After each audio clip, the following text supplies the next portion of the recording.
Hi, എല്ലാവർക്കും നമസ്കാരം. ഇന്ന് നമ്മളൊരു ചിക്കൻ മസാല മാക്രോണിയുടെ വീഡിയോ ആണ് ചെയ്യുന്നത്. അതിനായിട്ട് ആദ്യം മാക്രോണി നമുക്ക് വേവിച്ചെടുക്കാം. മാക്രോണി തന്നെ വേണമെന്നില്ല, ഏത് തരം പാസ്തയും നമുക്ക് ഇതിന് യൂസ് ചെയ്യാം. ചെറിയ പാസ്ത എടുക്കുന്നതായിരിക്കും കൂടുതൽ ടേസ്റ്റ്, എന്നാലാണ് ആ മസാലയൊക്കെ അതിലേക്ക് നന്നായിട്ട് പിടിക്കുള്ളൂ. 1.5 കപ്പ് അളവിൽ മാക്രോണി വേവിച്ച് അതിലോട്ട് ആവശ്യത്തിന് ഉപ്പും ചേർത്ത് മിക്സാക്കി വയ്ക്കുക.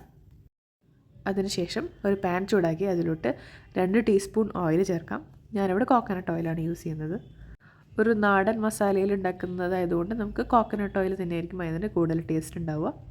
അതിലോട്ട് ചെറുതായിട്ട് അരിഞ്ഞു വെച്ചിരിക്കുന്ന വെളുത്തുള്ളി, ഇഞ്ചി, ഒരു സവോള, കുറച്ച് വേപ്പില, ഇത്രയും ചേർത്ത് ഒന്ന് വഴണ്ടി വരുമ്പോൾ നമുക്കിതിലോട്ട് ഒരു തക്കാളി ചേർത്ത് കൊടുക്കാം. ചെറുതായി കട്ട് ചെയ്ത് വെച്ചിരിക്കുന്ന ഒരു തക്കാളിയാണ് ഞാൻ ചേർത്ത് കൊടുക്കുന്നത്. തക്കാളി ചേർത്ത് നന്നായി വഴറ്റിയെടുക്കണം.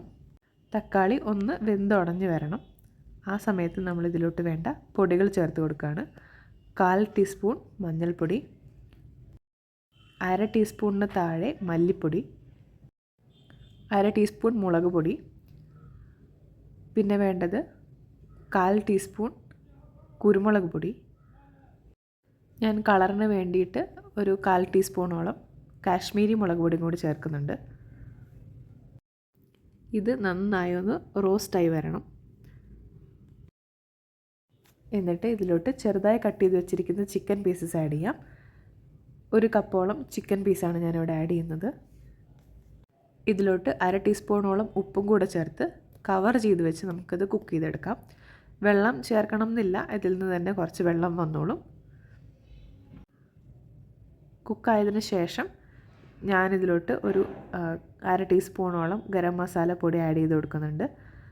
മസാലയിൽ ചേർത്തിട്ടുണ്ടായില്ല, ഈ സമയത്താണ് ആഡ് ചെയ്യുന്നത്. ഇതിലോട്ട് നമ്മൾ കട്ട് ചെയ്ത് വെച്ചിരിക്കുന്ന ഒരു മീഡിയം സൈസ്ഡ് ക്യാരറ്റ്, ഒരു 6-7 ബീൻസ് എന്നിവ ചേർത്ത് നന്നായിട്ട് മിക്സ് ചെയ്ത് കൊടുക്കാം. ഈ ക്യാരറ്റും ബീൻസും വെന്ത് വരാൻ പാകത്തിന് ഞാൻ കുറച്ച് വെള്ളം ചേർക്കുന്നുണ്ട്. ഇതൊന്ന് നമുക്ക് മൂടി വെച്ച് കുക്ക് ചെയ്തെടുക്കാം. 5 മിനിറ്റിൽ താഴെ സമയം മതി, പെട്ടെന്ന് കുക്കായി കിട്ടും. ഇത് കുക്കായി വന്നിട്ടുണ്ട്. ഞാനിതിലോട്ട് കുറച്ച് മല്ലിയില ചേർത്ത് കൊടുക്കുന്നുണ്ട് ഒരു ഫ്ലേവറിന് വേണ്ടിയിട്ട്. ഇനി നമ്മുടെ കുക്ക് ചെയ്ത് വെച്ചിരിക്കുന്ന മാക്രോണി ചേർത്ത് കൊടുക്കാം. ഇതൊന്ന് നന്നായി മിക്സ് ചെയ്തെടുക്കാം. ഈ സമയത്ത് നിങ്ങൾക്ക് ഇതിനാവശ്യത്തിനുള്ള ഉപ്പ് വേണമെങ്കിൽ ടേസ്റ്റ് ചെയ്ത് നോക്കിയിട്ട് കുറവുണ്ടെങ്കിൽ ചേർത്ത് കൊടുക്കാം. ഞാനൊരു 1/4 ടീസ്പൂണോളം ഗരം മസാല പൊടി ചേർക്കുന്നുണ്ട്.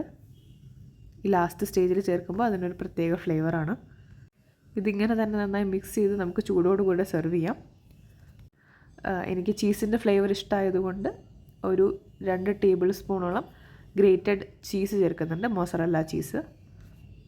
ഇതൊരു 2 മിനിറ്റ് ഇങ്ങനെ ഹൈ ഫ്ലെയിമിൽ വെച്ച് കഴിഞ്ഞാൽ നന്നായി ചൂടായി കിട്ടും. ചീസെല്ലാം മെൽറ്റായി വരും. നമുക്കിത് ചൂടോടുകൂടി തന്നെ സെർവ് ചെയ്യാം. ഇത് നല്ലൊരു ഡിന്നർ ഓപ്ഷനാണ്. എല്ലാവരും ഒന്ന് ട്രൈ ചെയ്ത് നോക്കൂ. നമുക്ക് നെക്സ്റ്റ് വീഡിയോയിൽ കാണാം. Thank you.